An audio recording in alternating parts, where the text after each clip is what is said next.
acok mauta, acok lo tersabik orang lain, acok menyabik orang lain bagunjiang namo kalau acok bagunjiang ditambah lo tidak berasiah penuh iri dan dengki mako nang buruk-buruk sia nama kepekecian mah. Itu namanya SMS. Apa arti itu? SMS tu senang melihat orang susah dan susah melihat orang senang.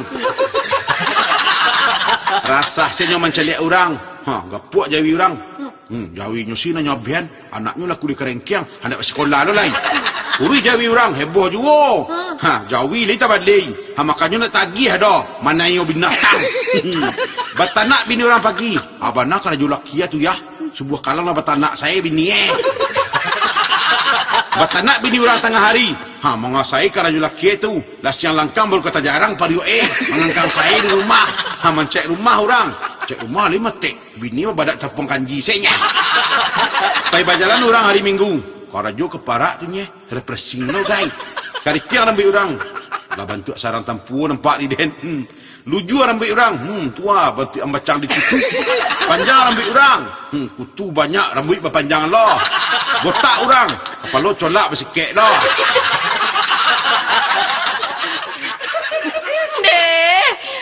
Buruk sangko mana udah kami ni mah. Dah elok buruk sangko tu do.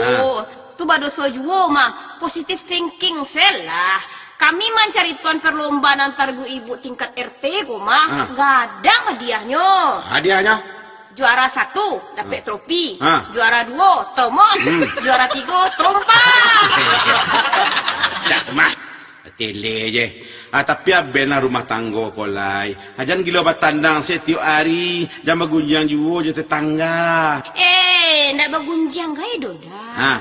Tuan nak di rumah sabalah tuan merasai kena tangan dia abaknya. Itu dan kami cari tuan. Anaknya memakai jilbab. Di tangan ni dia apaknya. Dipijak-pijak juga. Itu kurang ajar pak itu mah. Lah jalek kini dari gubernur, bupati, wali kota sedang menggiatkan pakai jilbab di ranah Minangkau. Alamu anaknya memakai jilbab, nyotangani lo. Oh, ya nak botak kapi itu mah. Amu lo dan tangani apa paja itu mah. Abang kau nyotangani anaknya pakai jilbab. Anaknya laki-laki.